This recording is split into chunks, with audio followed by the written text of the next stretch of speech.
Hello and welcome to our journey through the four Gospels. That's 89 chapters, 96 days. We started on Ash Wednesday down here. We've been all the way around through Lent and then into Holy Week. We've done Easter in the middle and now we're on Eastertide. We are doing these bottom bits. We're going to go all the way up around the outside and right to the very top to Pentecost Sunday. That's day 96.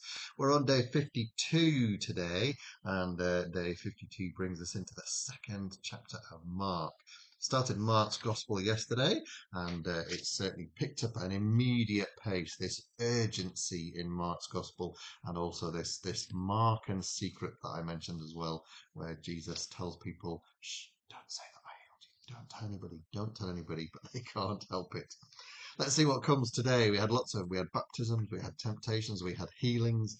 Let's see, and the calling of disciples as well yesterday. Let's see what happens as we continue our journey. Mark chapter 2. Jesus went back to Capernaum, and a few days later people heard that he was at home. Then so many of them came to the house that there wasn't even standing room left in front of the door. Jesus was still teaching when 4 people came up carrying a crippled man on a mat. But because of the crowd, they couldn't get to him. They couldn't get him to Jesus. So they made a hole in the roof above him and let the man down in front of everyone. When Jesus saw how much faith they had, he said to the crippled man, "My friend, your sins are forgiven." Some of the teachers of the law of Moses were sitting there. They started wondering, why would he say such a thing? He must think he is God. Only God can forgive sins.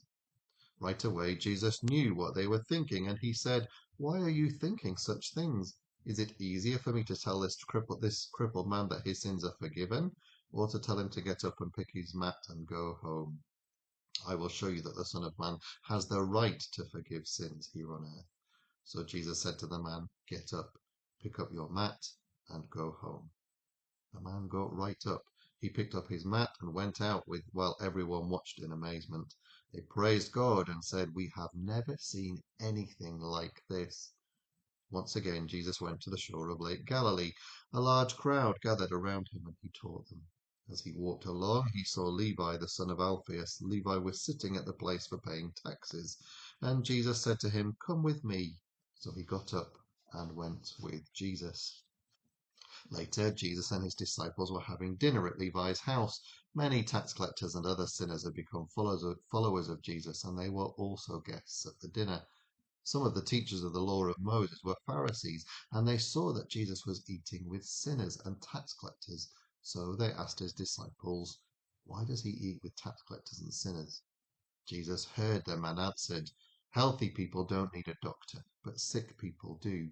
I don't come to invite good people to be my followers. I came to invite sinners." The followers of John the Baptist and the Pharisees often went without eating. Some people came and asked Jesus, "Why do the followers of John and those of the Pharisees often go without eating, while your disciples never do?" Jesus answered, "Friends of the bridegroom don't go without eating while he is still with them. But the time will come when he will be taken from them. Then they will go without eating. No one patches old clothes by sewing on a new piece of cloth. The new piece would shrink and tear a bigger hole. No one pours new wine into old wineskins. The wine would swell and burst the old skins.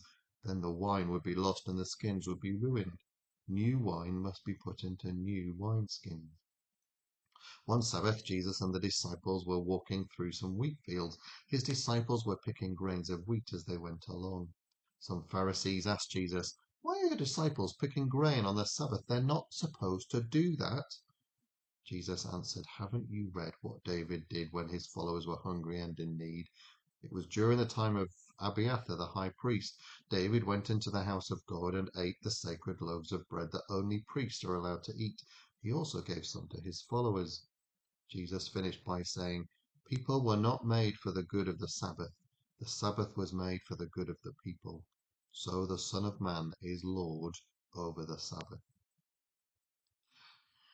That's chapter 2. It is quick-paced, fast-paced stuff. We have more healings, the beginnings of disagreement. We're only in chapter 2, and already there is disagreements, a little bit like we had in John's Gospel, where that was in chapter 1. Disagreement that was even quicker. But in Mark's Gospel, we have The people already beginning to wonder what it is that Jesus is up to, and he doesn't hold back from causing a stir, does he? He has healed someone by telling them that their sins are forgiven. He is eating with people who they don't think he should be eating with, and they are feasting rather than fasting, and they are doing things on the Sabbath, which people say they shouldn't be doing. So, lots to go on in that second chapter of Mark. A stir has begun. Things are definitely afoot. Join me tomorrow when we will do Mark chapter 3 and keep up this racy pace of Mark's Gospel. See you then. Have a good day today. All the best. God bless. Bye bye.